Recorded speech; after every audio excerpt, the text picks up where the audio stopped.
Welcome to Lecture 4 for, Lecture 5 for EDD 918, Module 8, and looking at systems thinking in this module. Excuse me, sorry. And in this lecture, we're going to be talking about the final of the core disciplines, and that's the idea of team learning. And team learning is closely connected to the idea of a learning organization, which is part of systems thinking. I should say that systems thinking is a part of being a learning organization, according to Peter Senge. And it's just interesting that Senge is really known for systems thinking, when in reality what he has written the most about is turning organizations into learning organizations, and systems thinking is a component of that. And then we're looking at the core disciplines under systems thinking, so there's kind of a tier here. And team learning is part of that. And again, it is a big part of being a learning organization.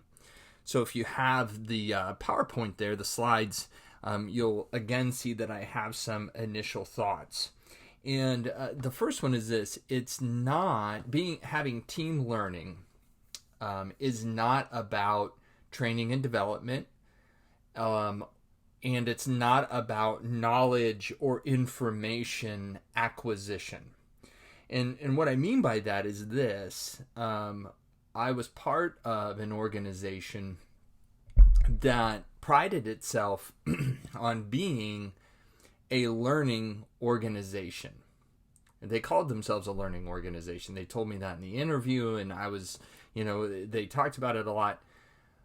But what they meant, they misunderstood what is meant by being a learning organization.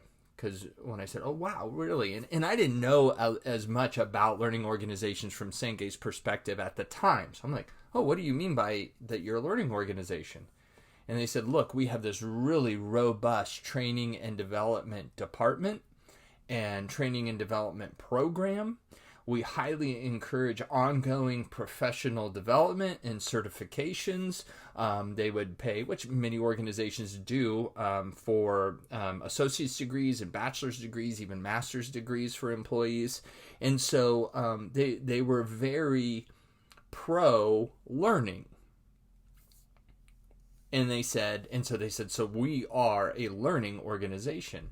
Well, as I came to learn about learning organizations as far as what Senge writes about and systems thinking, I realized they misunderstood what being a learning organization was all about. And I've been part of some teams that are like this. Oh yeah, we embrace team learning.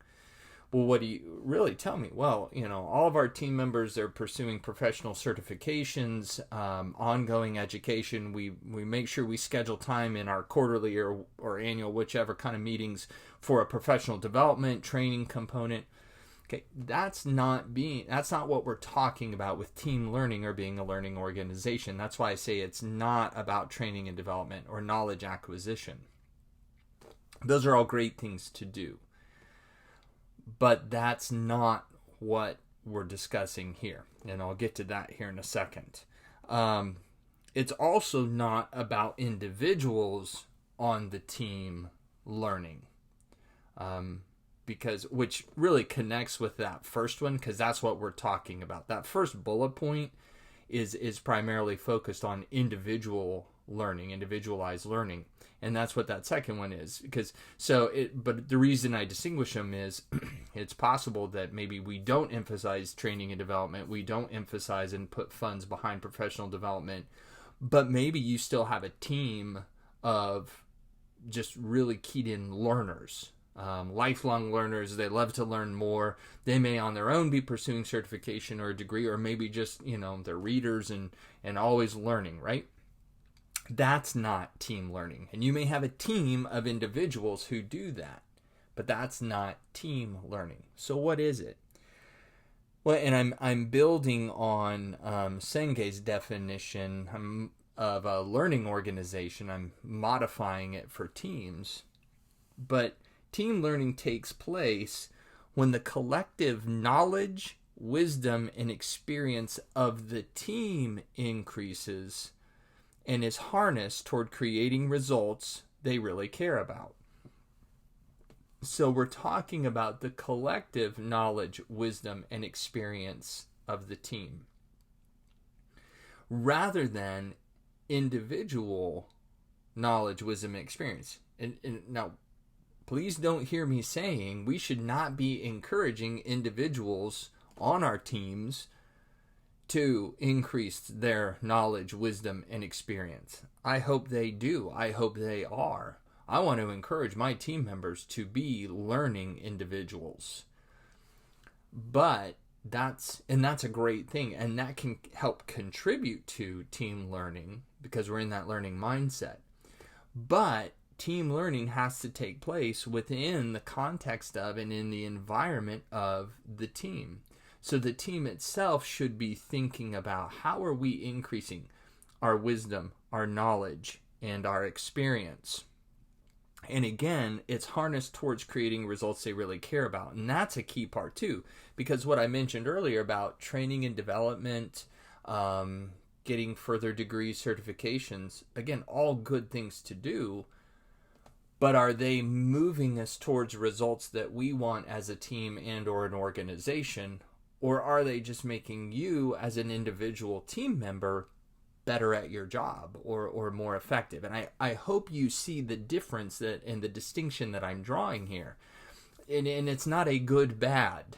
Don't misunderstand me. Both are good if they're happening. But the danger is, if I can put it that way, is that we as the leaders or whatever, we lull ourselves into thinking, oh yeah, we have a learning team or a learning organization because all of these individuals are learning by themselves. But is that being contributed to a collective knowledge, wisdom, experience and moving us forward, right? So hopefully you understand that. So let's talk about the discipline of team learning. The discipline of team learning. And first of all, and I was wanting to go here on that last slide, so I put it here. It requires the willingness and the ability to engage in dialogue and discussion. Both the willingness and the ability, and it is an ability to engage in dialogue and discussion. So think back to the ladder of inference, and I talked about that. And we walked through the different rungs on the ladder of inference, and you had advocacy and inquiry. And all of that, by understanding the ladder of inference, by engaging in advocacy and inquiry, especially inquiry, what we're really engaging in is dialogue. And if you've read the book or been through the course, Crucial Conversations, I highly recommend that book. And if you can go through the training, that's great too. But the authors of that book define dialogue as creating a pool of shared meaning. And I think that's a great way to think about it, a great way to view what we're doing through dialogue. We're creating this pool, a communal pool of shared meaning. And that's not some mystical thing. What it means is we're making sure that we all are on the same page. We understand what we're talking about. We understand the different knowledge and wisdom and experience and beliefs and assumptions and mental models that everyone on our team has. We're contributing. We're expressing those. We're talking through them, and I'm contributing it so that you understand where I'm coming from, and I understand where you're coming from. We're trying to eliminate. Remember, on the ladder of inference, at that interpretation level, I would stop and go, boy, why did Bob just react the way Bob did? Instead of leaving me wondering, when we have dialogue, I now know why Bob reacted the way he did to what I said. Because through inquiry, I say, Bob, I noticed when I said XYZ, you pushed back in your chair and folded your arms, and you had a scowl on your face, and it looks like you disagreed very strongly with what I said. And I was wondering, is that true? And if so, why? Well, yeah, and here's why. So then we can talk about it, right? That's dialogue. That's what we're talking about with creating a pool of shared meaning. We're going to understand better where everyone's coming from. And so if we're going to have team learning, we have to be both willing and able, right? Talk just briefly about some of the ability part here in a second, to engage as a team in dialogue and discussion. And you say, well, what's the difference? And to a certain extent, I'm not too worried that, it's not a flag I'm going to plant real hard and say, oh, there's a huge difference. Senge, in his book, draws a distinction between dialogue and discussion from the standpoint of dialogue is designed more towards create that pool of shared meaning for understanding, and so we all know where each other's coming from. Discussion is built on dialogue, but discussion moves us towards decisions, is kind of how Senge distinguishes between the two. And so if you're thinking of the ladder of inference, dialogue is going to be built primarily around inquiry. Discussion is probably going to have more elements of that advocacy part coming in, because we're going to move a little bit more with discussion. We're actually moving towards a decision, and that is part of team learning, right? We need to move forward. I really enjoy having open-ended conversations with people, and I've had some which are great. We sit around, we solved everybody's problems in the world. You've probably had those as well. But we don't actually accomplish anything, right? I mean, they're really stimulating conversations, but then we kind of laugh at the end and be like, yeah, oh well, wish we could have, too bad we can't. Tomorrow we'll solve somebody else, another world's problems or another country's problems, right? So that's dialogue. But then discussion as a team is going to move us forward. So that's what we mean, willingness and ability to engage in both. And so a part of that ability here, as well as a willingness, is we need to embrace healthy conflict. And you have a course, maybe you're in it right now, or you're going to take it maybe next summer. It's offered in the summer semesters, and it is an organizational conflict. And my friend Charlotte Burke teaches that course. And I mean, that's the reason we have a course like that in the EDD program, is because we have conflict in our organizations all the time. And the challenge is, too often we view conflict as only bad and we pull back from it.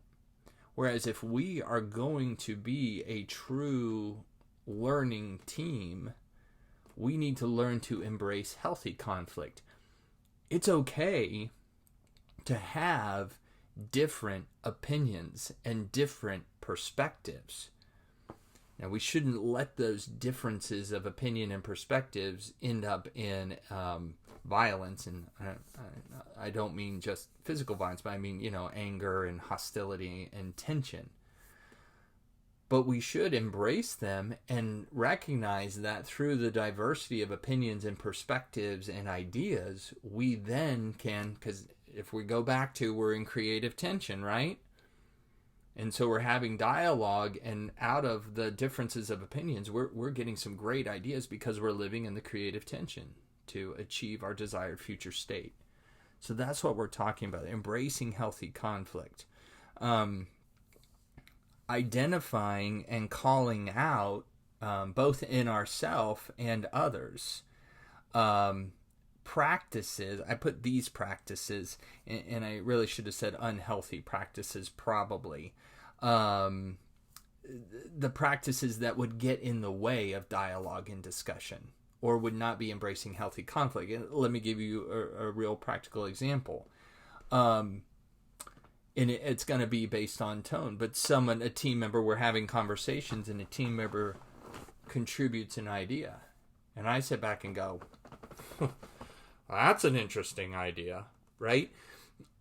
Yeah, and I may not even be that obvious, but, oh, yeah, thank you, Jane. That's an interesting idea. And it's that dismissiveness. And Jane and everyone else knows very quickly, I don't really think it's an interesting idea. Subtext is, that's a stupid idea, or that's a bad idea. And so what we're talking about there, or another one is this one. Hey, hey, Bob, I like that. But, and then we move on, and I can't remember if I said this when we talked about the ladder of inference or not, so forgive me if I did. It's been a few weeks since I recorded that one. But when we use the word but, we negate everything we said before that. And you've probably heard that before. So when I say, oh, Bob, yeah, thank you. I like that idea. But I was thinking, what I just said was, I don't really like your idea, Bob. I think it's a bad idea, and I'm just being on the surface polite. The word we need, if we're going to really build on others' ideas, is and. Hey, Bob, I like that idea. And I think what else? Now, we have to be careful because I can use and the same way as but, and I can still negate, right? I mean, it's all in intention, but it's a good check on us. And so the idea is we need to identify and call out these practices, these bad, harmful practices, these unhealthy practices in ourselves and others. So if I say that, hey, Jane, thank you. That's an interesting idea. Someone on my team hopefully will say, hey, Mears, I think what you just did there was kind of said Jane didn't have a good idea. You know, that, and call out that statement you just made. Maybe even Jane herself, she says, you know, Ryan, that statement you just made, that wasn't real helpful because that made me feel like you didn't think my idea was interesting, and you're just dismissing it without even considering it. We should be willing to have those kind of, in our teams, make statements like that. Now, don't get me wrong. I've only been a part of maybe one or two teams where we really got to the point where we were that comfortable. Because it takes, and that's the last one there, it takes a lot of practice. And it takes a lot of willingness on all of our parts to be open and vulnerable. And some of it starts sometimes by the leader of the group calling those behaviors out in themselves. So if I did that, or that second one, hey, Bob, I like that idea, but and I've done this before. I've stopped myself and I've said, you know what? I'm sorry, Bob, I want to apologize because I just negated what I said, didn't I? I used the word but, and I said I liked your idea, but, and that sounds like I didn't like your idea, didn't it? Yeah, actually it did. Okay, I'm sorry. Let's talk about your idea. When the leader starts demonstrating those behaviors, you actually start moving forward in having true dialogue and discussion. And I've seen it happen. This can work, but it's somewhat, depending on the culture of your team and things like that, it can be awkward, it can be uncomfortable for a while. And so what is helpful here, and for sake of time, I'm not going to go into this, but it helps to have conversational guidelines. And I think I've mentioned a guy I've worked with, Ray Jorgensen. He has 5 conversational guidelines.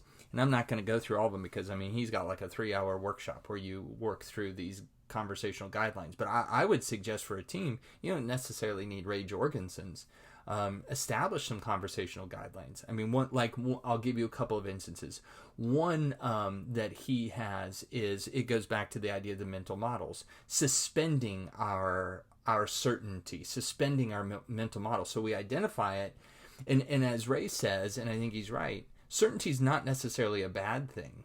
I may have already arrived at what I think is a decision on this, but for the purposes of our conversation right now in our dialogue, I'm willing to suspend my certainty and hear other people's ideas and opinions, right? That's that spirit of inquiry, back to the ladder of inference. So that's one. I'm going to suspend my certainty, and I'm holding my hands up because the illustration Ray uses for this is, it's as if I blow my certainty into a balloon and then tie that balloon to my chair or my belt. So it's there. I'm not letting go of my certainty because certainty can be a good thing, but I'm willing to suspend it for a little bit and then re-examine it. And then maybe I'm wrong and I can pop the balloon and let the certainty go, or I'm going to bring it back out. So that's one. And one more example, just to give you the idea of conversational guidelines.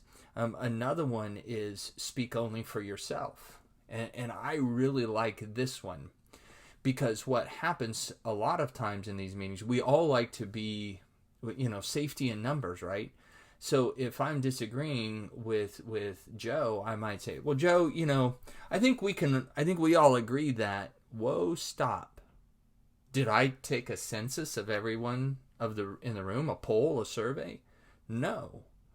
And so like that conversational guideline says, if that happens, someone would call me out. I need to speak for myself. Hey, Joe, I'm not really comfortable with the path that you're moving us on. I'm wondering, is anyone else feeling that way? I don't know, but I am, and here's why. So I'm going to speak for myself and then invite others to contribute. And it may be that they all speak up and say, actually, we're 100% comfortable with where Joe's heading. Okay, then I need to figure things out for myself. But a lot of times there are other people, and then you can have more ongoing dialogue and discussion. But again, we like to generalize. Think about if you have kids. Your kids, well, everyone's doing it. Really? Everyone? No. But we do the same thing. We're all wondering, or I don't think we're comfortable. Who's the we? Right? So that's just an example of some conversational guidelines, and I would encourage teams to establish those to help with dialogue and discussion. And then the last one I put there, and I already mentioned this a little bit, is practice. It actually takes practice, and it's going to feel awkward. The first few times, and I've helped lead some teams through this, and it has been awkward for them. And a lot of times it helps to have an external person kind of be your facilitator at first.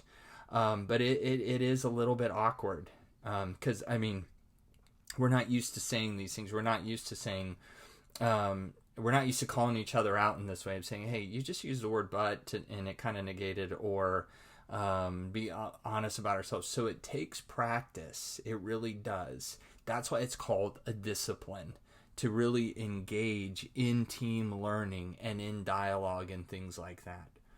So, and again, all of this is part of having systems thinking, because when we're engaging in dialogue, we're opening our minds up to other people's perspectives, which then also helps us look around the organization as a whole and not just at our limited view. So I hope this has been helpful to you. In the final lecture for this module, we'll be talking a little bit about complexity thinking. We'll see you then.